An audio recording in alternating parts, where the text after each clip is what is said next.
Mark Sisson, welcome back to the show. Thanks, Brett. Back after how many years? Since 2009. It's a long time, pal. We've been growing. We have. You've grown phenomenally since then. Like last time we talked, your blog, Mark's Daily Apple, had just gotten started, all about primal living. And you're out with a new book for endurance athletes, for people who do triathlons, marathons, long-distance bicycling, those crazy people who do the ultra marathons. It's called Primal Endurance. And the latest one, obstacle racing. Obstacle racing. I'm a big fan of the obstacle racing. Yeah. I don't like just running. I like have my running interrupted with pegboards and the like. I'm hip. I mean, if that had existed, 40 years ago when I started competing at an elite level, that would have been my sport, I guess. But anyway, Here we are. Here you are. Yeah. But so Primal Endurance. This is interesting because you're going back to your roots with this book. You started off your athletic career, as an endurance athlete. For our folks who aren't familiar with that, tell us about your background as an endurance athlete. What did you do? I was a distance runner, primarily a marathoner, and started out of necessity. I grew up in a small fishing village in Maine. I had to hike or walk or run 2 miles each way to school, and just figured that running would get me home faster. So I started running at 11, 12, 13 years old, and joined the high school track team, wound up doing pretty well in the mile and the 2 mile events, rolled that over into college where I was captain of the cross country team, started doing road races in the summer, got out of college, was good enough at running that I thought I would train for the 1980 Olympic trials. So I spent the next several years focused on running, putting in 100 miles a week for many years. Got to be pretty good. I finished 5th in the U.S. National Championships in 1980. And I was down this path of human performance. But ironically, I started down that path with an eye toward improving my health and longevity. And as I got further and further down that path, it became fitter and more able to run faster and compete at a high level. I found that my health was suffering. And that was a little bit of a disconnect because I'd assumed all along that the more you ran, the healthier you became, and the better your heart was, and the stronger your joints were, and so on and so forth. But that wasn't the case. So at the end of around 1980, I was forced to retire from marathoning. My injuries, I had osteoarthritis, I had tendonitis, I had all sorts of injuries that had piled up, and I was getting sick a lot, and I had irritable bowel syndrome, and I was just a wreck, really. So I retired from that high-level competition and devoted kind of myself to figuring out ways in which I could be fit and healthy at the same time. And that's what I've spent the last 36 years investigating and doing. And ultimately, I came to this point about 4 years ago where I realized there is this convergence of technology now where we find that we can create the ultimate sort of high-performance athlete and not sacrifice health. And that became the impetus for my new book, Primal Endurance. Okay. And what's interesting is that Primal Endurance, it shows athletes how to, like you said, be the optimal athlete, but it breaks or shatters a lot of myths. It goes against the grain from what you've heard if you grew up in the 80s and 90s about what you need to do to be an endurance athlete. And I think it's interesting too, like you said you had you were fit, like you could run long distances quickly, but you felt terrible. But this is something that's common in the endurance world, or was common, is becoming less common now. What is it about endurance training, the way people typically do it, that makes them feel terrible? Well, first of all, it's this, it's like a badge of courage to tell somebody you're a marathoner or an Ironman triathlete or some ultra runner that people go, oh my God, what discipline you must have and what strength you must have. And that's pretty much true because it's half the time you're out there, most of the time you're out there, you are managing pain. You're struggling through these workouts and you're going to the well in these races, digging as deep as you can. It's never, I don't know of anyone who's an elite level racer who ever says, oh, I was having so much fun out there, right? And yet you talk to elite basketball players, elite football players, elite soccer players, they'll tell you what a blast they were having on the pitch. But with endurance athletes, it's more of this stoic kind of management of pain. And it was an assumption that we all had. that in order to race fast, you had to A, train fast, B, you had to practice suffering. I mean, that was really what it was like. In the mindset was, if I didn't suffer today in my workout, the workout was not worth doing. And so for decades, we went out and we put all these miles in, and we raced. We ran literally as many miles as we could at the highest possible level we could, with the heart pounding as high as we could sustain, and with the joints being able to maybe keep pace without getting injured. So it was really, what's the highest amount of pain threshold I can create for myself in my training, and sort of practice that on a daily basis, so that when I get into a race, I'll be able to, recreate all this pain, but manage it in a better way. And it's foolish to think that's kind of how we train. Now, ironically, we also we sort of understood through conventional wisdom that the way to fuel all this activity was to take in lots of carbohydrate, because the understanding was that when you manage your carbohydrate intake and you manage your glycogen stores, that's how you become an elite racer. That's how you become better at racing at whatever level you're at.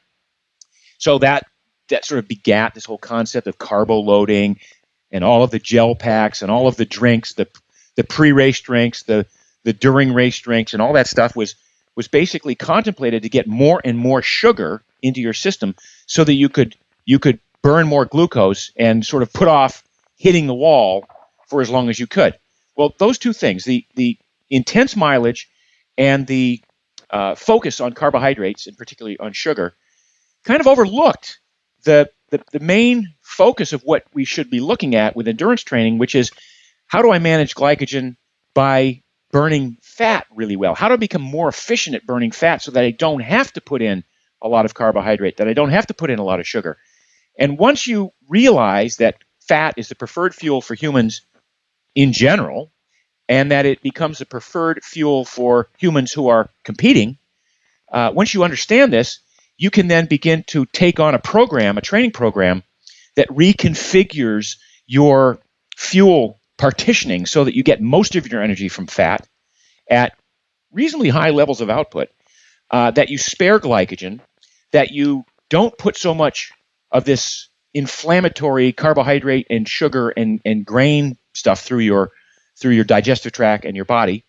And lo and behold, you become a more efficient runner because you're burning fat at a higher rate, and you become a less injured runner because you're not getting that inflammation, that chronic inflammation that consistently goes with the training.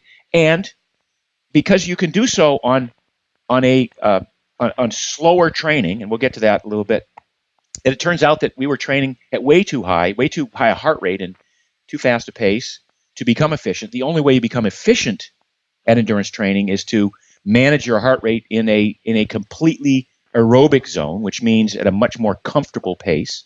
So now all these things come together. Now you become a better racer by training slower, strategically, of course, by adapting your diet so that you become better at burning fat. And when you become better at burning fat, you burn off your stored body fat. So now we get to the point where you've got an ideal body composition. So many runners I see at the beginning of a marathon, Brett, and they're like, seriously, dude, you got 25 or 30 pounds to lose, and you're entering this marathon, and you tell me you're training 30, 40, 50 miles a week. How come you're not losing the weight? Well, that's because they haven't become good at burning fat. So we're training at a much kinder, gentler pace. We're eating the sorts of foods that encourage us to burn off fats. We're getting injured less often and sick less often because of this reduction in inflammation and oxidative throughput. And it all comes together to make for a strong, lean, fit, happy, healthy, productive athlete. Yeah, that's fantastic. There's a lot to unpack there. And I thought that was interesting, that statistic, because I've read that other places where they did a survey and they found that 30% of all marathon participants, like, they're overweight. Which is that crazy? You think these marathon, they can run 26 miles. They're probably the fittest people in the world, but a lot of them are overweight. Correct. And they're overweight, by the way. They're overweight because they're stuck in this carbohydrate paradigm. And here's how it plays out. You train really hard, but because you're not burning fat at a high level, you're still burning through all of your glycogen every workout you do. You get home, the brain says, hey, we just depleted all the glycogen. We better build back our glycogen stores. We better eat all the carbohydrate we can get our hands on. So you carbo load that night. And then the next day you go, oh, well, I carbo loaded. I better go out and train again, train hard. And it's this vicious cycle. Well, the brain is telling you to overcompensate by replenishing the carbohydrates after a fashion. And it gets to the point where every excess carb that you take in raises insulin and is sort of presumptively going toward fat stores once the glycogen stores are filled. And you have this vicious cycle where you think, wait a minute, I just sweated off 500 calories today and every day for the last year and a half. You're telling me I haven't lost any weight? What's wrong with this picture? Well, what's wrong with this picture is you haven't become good at burning fat.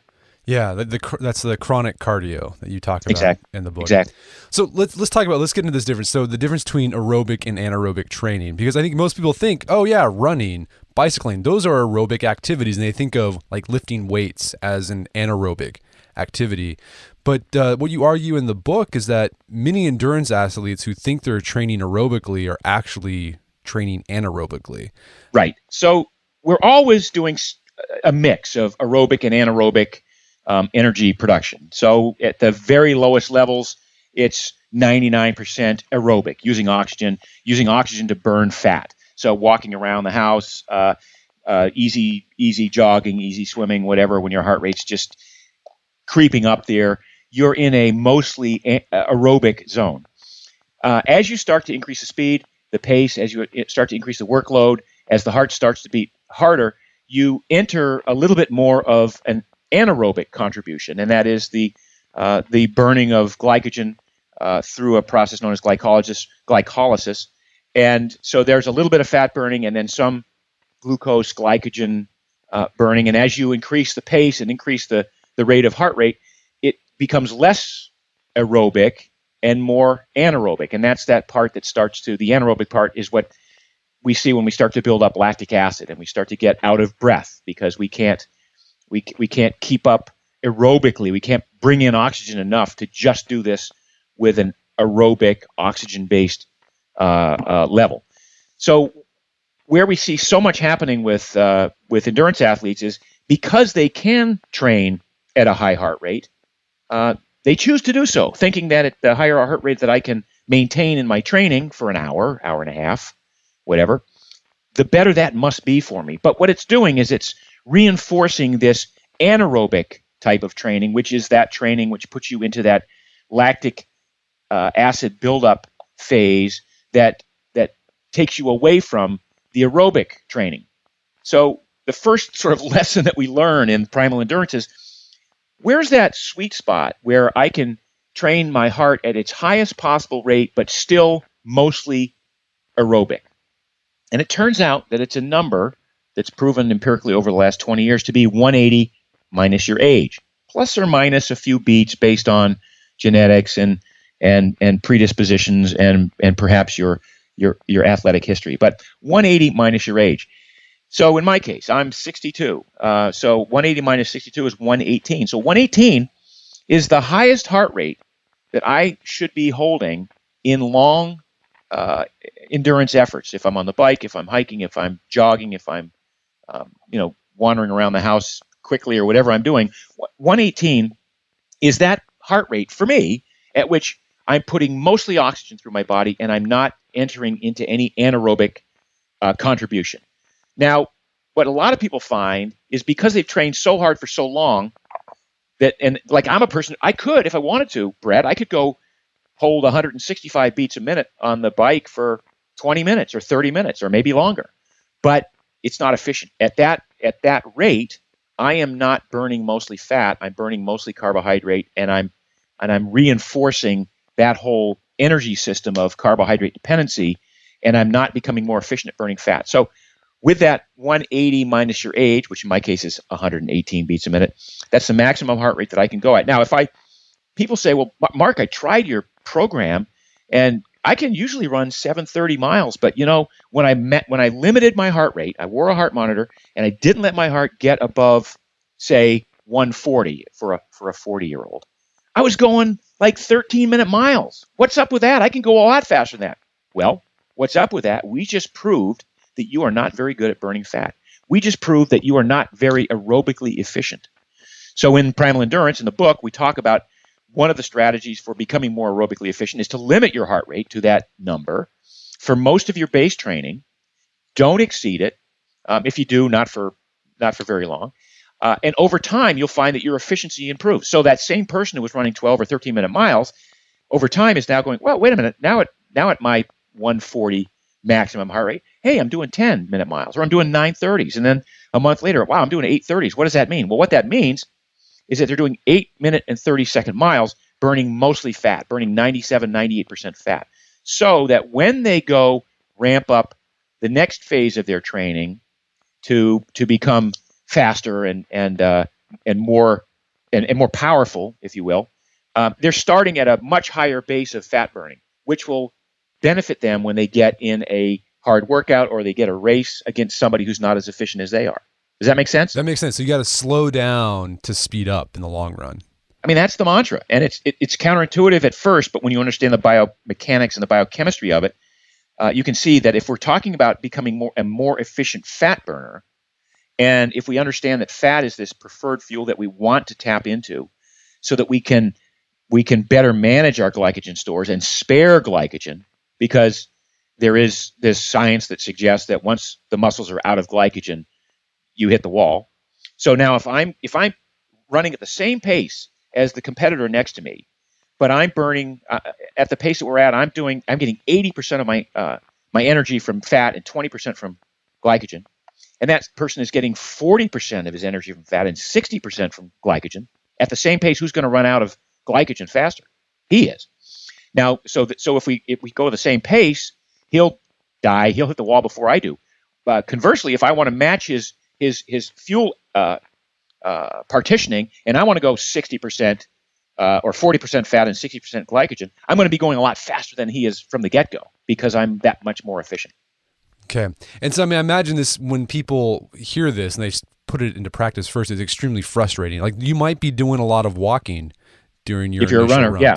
Yep. Right. Or as we say on the bike, you may be doing some paperboy up the hill. And that's zigzagging back and forth across the street with a bike full of papers back in the old days. I don't know if that means anything to your audience, but it's a cool visual for those of us who are over 50. But it basically, I've had so many people report back to me exactly that. Wow, I was so frustrated when I first started doing this. It's like I wasn't going that fast. I didn't feel like I was doing much, but I'll tell you what, after a month of doing this, I'm racing faster than ever, and I'm not even doing any speed work. What's up with that? Well, what's up with that is you're racing, you're more efficient, you're burning more fat, so that when you do get to the high end, you've got more glycogen to spare than the guy sitting right next to you who hasn't been training that way.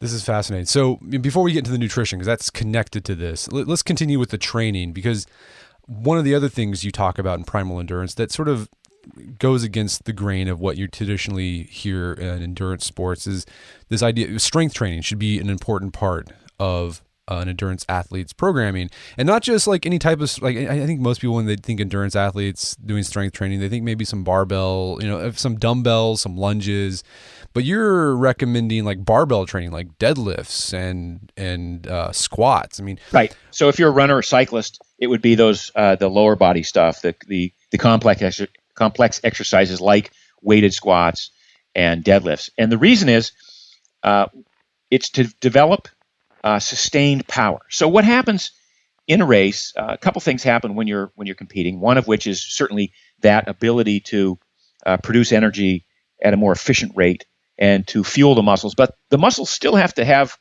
the ability to withstand the demands of increased output, whether it's sprinting, whether it's climbing hills as a runner or climbing hills as a cyclist.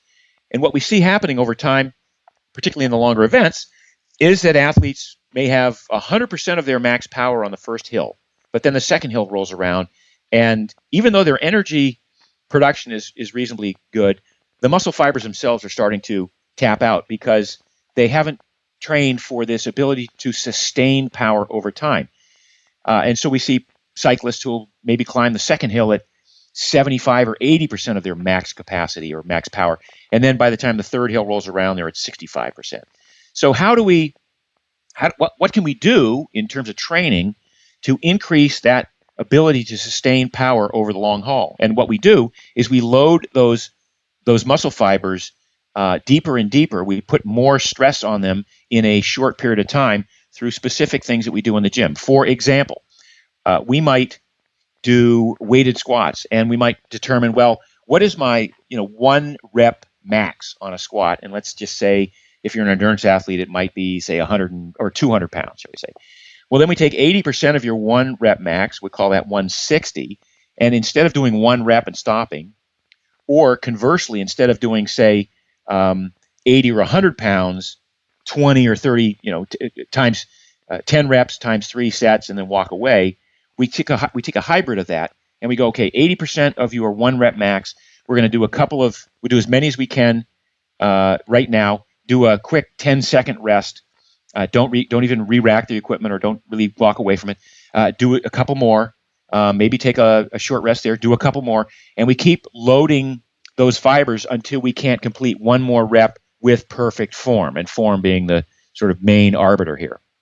So what we're doing is we're loading the fibers, and then we're backing off a little bit, and then we're loading them again and backing off a little bit, but we're loading them maximally. So we are recruiting fibers deeper and deeper into that muscle tissue, to the extent that those fibers become able to handle the power demands that may be called upon in a sprint halfway into a bike race, or a hill climb, a charge up a hill, or Heartbreak Hill at the Boston Marathon, or something like that. So these are we're training the component parts of what a race consists of, but doing so in a way that, rather than just practicing doing them, we are breaking them down. We're parsing the entire goal into its component parts, so that we're dealing with the aerobic efficiency, we're dealing with maximum sustained power. We'll talk later about sprinting and how we look at sprints as a form of interval training. And then ultimately we'll look at how the diet is important in reconfiguring how we extract fat from our stored body fat. So how do endurance athletes avoid the risk of bulking, right, while doing strength training? Because on cyclists, runners, every little bit, if you sure, you have more muscle, and that muscle can do more work, but that's more weight you have to carry around. So how do you address? Well, first of all, so if we're doing lower body training in the gym, you're not bulking up on top, so you're not really carrying around any extra weight on top. We're not having you do biceps curls and lat pull downs and deltoid raises and things like that. I mean, you can if you want to, but that's not the point here. The point here is how specific can I get in the gym, in the weight training, so that I'm building power and not putting on useless mass around my entire body. So when we're talking about doing weighted squats or deadlifts, we're just talking about the leg muscles, and you will not bulk up. It's impossible, because if you're doing the work running, you're still going to be leaning out that muscle tissue. It's just that what we've done is we've worked on your power. We haven't worked on your size. We've worked on your power, right? So it's not an issue. Bulking up is not an issue, and I defy you to show me one cyclist who has complained about bulking up because of the work he did in the gym. Most cyclists, you look at their quads, even if they're not doing gym work, their quads are pretty big meat slabs because of especially the sprinters, because of that work that they do. Right. So nothing you do in the gym is going to hamper or hinder your ability to race efficiently. It's really about the power to weight ratio that we're developing. Cyclists in particular, they look at this magic number of 6 watts per kilogram. And if you can get to 6 watts per kilogram over extended periods of time, you're going to beat the guy next to you, given the same equipment and everything else. So let's talk about sprinting, because that is an anaerobic activity. So how does that help you? I mean, how does this fit in with the idea that we want to build an aerobic base in our endurance training? Right. So then sprinting comes in because a couple of reasons. Number one, sprinting is another way to work on that sustained power, that deep power. When we talk about sprinting, we're not so much talking about the old school of the intervals. And if you're a marathoner, you probably did a lot of half mile repeats or mile repeats, or really longer intervals that we wouldn't really call sprinting to begin with. And it was rare at least when I was training, that a marathoner would do 100-meter sprints or 200-meter sprints, because it was like, okay, how does that doesn't apply to what I'm doing in the marathon. I'm never running that fast, so why should I train that fast? Well, the answer is because what we're training is first of all we're looking at how can we get the most effective workout with the least amount of pain, suffering, and sacrifice. We call it the MED, the minimum effective dose. So when you're sprinting, if I can show you that by doing 6 to 8 sets of 10 to 20 second sprints, all out after a warm-up, obviously you want to warm up, but all out, maximum effort, and then you're done, you might go, well, you're crazy, Mark. How does that help me with a 10K or a marathon? Well, what it does is it works those completely anaerobically, which has its own metabolic side effects that create the gene expression that builds power and strength and speed. But it's working at the level of the structure of the tendons, the ligaments, and the muscles. So you're doing a lot of work in a very focused period of time that allows you to spend, shall we say, less time on the ground and more time in the air if you're a runner, or more efficient at pedaling through the entire barrel of the stroke if you're a cyclist and you know what I'm talking about.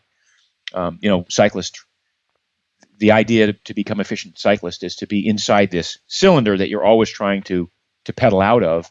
So you're pulling up on the top, you're pushing forward on the front, you're pushing down on the downstroke, and you're pushing back on the backstroke. You know what I mean? So you're not just hoping the pedals get over the top and then stomping on them, but you're becoming more efficient. Well, all of these things, whether you're sprinting as a runner or as a cyclist, and it works for swimming as well, that sort of training is now preparing you for that efficiency of the actual work being done by the muscle itself. So not so much in terms of the energy source, but in terms of the mechanical force that's being produced by that set of tendons and muscles. Does that make sense? Yeah, that makes sense. So I mean, I imagine in the book, people can find out how all this training works together. You lay out a suggested periodization program in the book. And what I love about your book as well is that you give prescriptions, but it's not overly prescriptive. I think the overarching theme or idea in the book is like you got to just like listen to your body, do what works for you. I mean, my goal here is to make people intuitive about their training. And so how we do that, or how I elected to do that, is through some education. This is how the body works. This is what we've learned from the science in the past 20 years that we didn't know 20 or 30 years ago. Here's how we can apply it if we want to. But ultimately, you are the best coach for yourself. And when you understand the ramifications of these choices you're making, and you wake up in the morning and you say, well, how do I feel today? I had this plan, but if I don't feel like doing it, I'm okay taking the day off. I don't have to feel guilty because I was supposed to go for an easy 15-mile hike today or a easy 50-mile bike ride or whatever, but I don't feel like it and I don't feel prepared. Then great. Now you've become intuitive, and wait till you're ready for it. And particularly true with a sprint day, for instance. If you're not firing on all cylinders on a sprint day, don't do it. You'll gain more by taking the day off and resting than you will from slogging through a workout that may predispose you to injury or may set you back because your immune system wasn't ready for you to dig that deep that day. Okay, so let's go back to nutrition, because this ties in tightly with the training, because the goal with Primal Endurance is you want to focus on aerobic training, and that requires fat. It burns fat as fuel. So I imagine the diet we want is when we're training on the Primal Endurance way, is more fat focused as opposed to carb focused. Yeah, correct. It's more healthy fat focused for sure. But we look at what are we trying to do here? We're trying to force the body to make changes, to upregulate gene systems that will build a more powerful set of muscles that will allow us to be able to access stored body fat and burn it more efficiently. That means building more mitochondria, which is where the fat's burned within the cells, making those mitochondria more efficient. All of this happens as a result of genes turning on or off in response to the signals we give them. This is epigenetics. This is epigenetics. And this is the key to everything we talk about in primal blueprint and primal endurance and everything primal, paleo, or ancestral. How do we harness the power of our genes through the epigenetic choices we make with the foods we eat, the types of workouts we choose to do, the amount of sun we get, the amount of sleep we get, the amount of play we take on? Well, one of the strongest sets of epigenetic regulators is food. And the very fact that we could eliminate or cut way back on carbs is a powerful signal to the body that, wait a minute, I've been relying on carbohydrates my whole life because you've been feeding me every 2 or 3 hours, and now you change the rules. Now you're cutting back on the carbs. You're not feeding me as often. You're feeding me more fat. I guess I have to adapt. And so the body upregulates these enzyme systems that are involved in taking fat out of storage. It upregulates those enzyme systems that are involved in building more mitochondria. The mitochondria have their own DNA. Those mitochondria respond by getting more efficient at burning fat. And lo and behold, over time, by having reduced the sugars and the simple carbohydrates in your diet, by having increased the amount of healthy fats and pretty much kept protein steady, you have reconfigured, I say reprogrammed your genes to become a fat-burning beast, to make you a fat-burning beast, to make you able to access stored body fat on a minute-to-minute basis so that you don't have to rely on carbohydrate at every meal. You don't even have to rely on 3 meals a day. Most people who are in this space right now are doing some form of compressed eating window where they wake up in the morning, they're not really that hungry because they're so good at burning fat. They're literally not having fasted overnight because the body's been taking its energy from stored body fat. So you wake up, you're not hungry, and now I say if you're not hungry, why do you want to eat? You're good at burning fat. Become more efficient at burning fat. So a lot of these people who are doing this type of training don't eat until noon or 1 o'clock. It's what we call a compressed eating window or intermittent fasting. So they have their first meal at 1, and then they have their last meal of the day at 7 p.m. and starts that cycle all over again. But in between, in those 18 hours in between, they're burning a lot of fat, and they're training their body to burn fat, and that translates directly to how they access fat when they go out and do that aerobic threshold training. So it's a beautiful sort of reinforcement, synchronistic system. Yeah, I love the analogy you made about the book about between carbs and fat with the power plant. Like carbs are coal, right? It's dirty. It can get the job done, but not very efficient, not very clean. Whereas fat is more like solar power. Exactly. Yeah, I mean, and solar power is unlimited, and fats are virtually unlimited. I mean, I think back to the original premise that we opened this discussion with, which is that for the longest time we thought that what determined your success in a race was how you managed glycogen. But when you realize that the body can only hold about 2,000 calories worth of glycogen at any one time, and of those 2,000 calories, 400 sort of reserved in the liver for the brain, that leaves 1,600, and the muscles will never willingly run out of glycogen completely down to zero. So maybe you've got 1,200 calories accessible for this race that you're going to do. That's 300 grams total of carbohydrate. Well, your body, you can store, even on a lean athlete, you can store 30 or 40,000 calories worth of fat, and in some cases more. And that's enough to jog easily 300 miles. Big difference there between these two sources of energy. So back to the more you can become efficient at burning fat, the more you can reduce your reliance on carbohydrates and this glycogen reserve that you have, the better you will compete, the less sugar you'll put through your system. And we didn't even talk about the sort of devastating effects of a lifetime of consuming high amounts of sugar.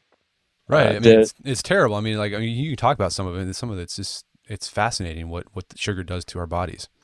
Yeah, I mean, it's clear that of the 35 million people that are either currently diagnosed or will be diagnosed with type 2 diabetes in this country, it's that inability to manage large amounts of glucose coming into the body, whether it's from sugar or whether it's from even sometimes quote-unquote healthy sources of carbohydrates like grains and whole grains and refined grains and things like that. So the excess sugar is very toxic to the body. The body does has a lot of ways of getting rid of excess sugar, which is another kind of red flag when people say, well, wait a minute, glucose is the preferred fuel of the body. If it were so, why would the body have all these mechanisms to limit the total amount in our bloodstream to what amounts to a teaspoonful at any point in time?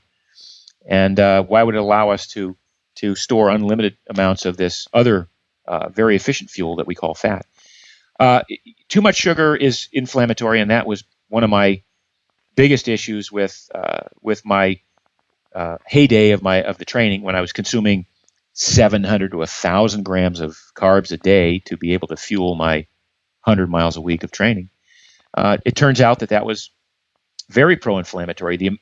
Just the pure sugar that was in the drinks and the sweet stuff that I was taking in, but also in the form of the grains that I was consuming. I mean, I found in my case that I had a big issue with gluten and gluten analogs that exist in other grains, to the extent that when I eliminated all the grains from my diet, the major source of inflammation throughout my body went away, and that was life-changing. I mean, the arthritis that I had in my feet for 30 years, that went away. The arthritis that I just recently started to develop in my early 40s in my fingers went away, and I thought, well, how could that possibly be? That's just normal arthritis, isn't it? No, it was completely related to the foods that I was eating. So when you see the immediate effects of reduction in pain from inflammation, I mean, my IBS went away. That was a huge thing for me. So all these pain elements in my body went away that were largely determined by inflammation.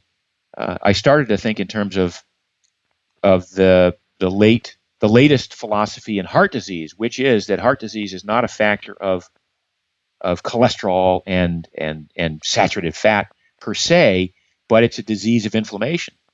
And it's really the cholesterol that's acting as a Band-Aid within the blood vessels that's caused by the inflammation that becomes the issue. If you don't have the inflammation, then you don't have the issue. And I started to think, well, wow, that's maybe all of the stuff that was obvious to me from the inflammation in my fingers, the arthritis, the IBS. Maybe I just dodged a bullet here, because that same inflammation was happening in my arteries, and now I can visualize that it's not happening at all, because I removed those inflammatory offending ingredients. Yeah, and you're right. I remember during the 80s and 90s, the whole cholesterol, fat is bad for you. And that's when the whole low fat foods came out. I remember Snackwell cakes, fat-free margarine. And now we have research coming out, even I guess it's what health organization with the government is saying that, oh yeah, that's what we said 20 years ago. You can ignore that.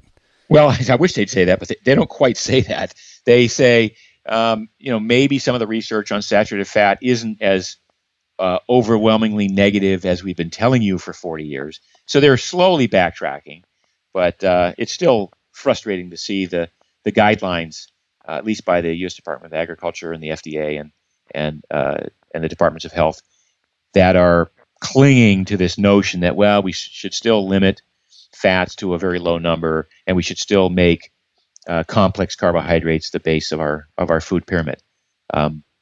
It's frustrating. But so to sum up, what we said here, nutrition, primarily you want to go fat. So we're talking about good fats here. We're not talking pounding back, State Fair corn dogs and waffle. That's right. We're talking avocados, olive oil. State Fair corn dogs. I like that. Yeah. No, exactly. So we're eliminating the industrial seed oils. So we're getting rid of soybean, corn oil, canola for sure, and all of these industrial seed oils that have been permeating our food supply for the last 40 years. So when you buy a processed food, which I hope you don't, check the packaging, and if it has any of those offending oils, don't buy it. But absolutely take in avocado oil, coconut oil, butter, ghee, lard, nuts. Nuts have a lot of fat in it. Yep. Yeah.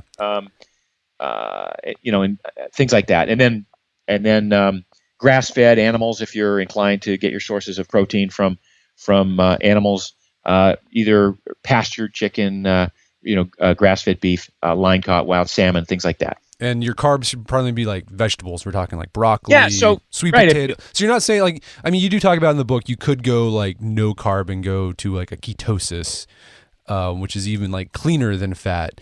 But you don't have to do that. You could right. You don't have to, and that's sort of the next level stuff that we talk about, the ketosis. And I'm giving a talk in a couple of weeks on ketosis and how as an athlete you can use ketosis to your advantage.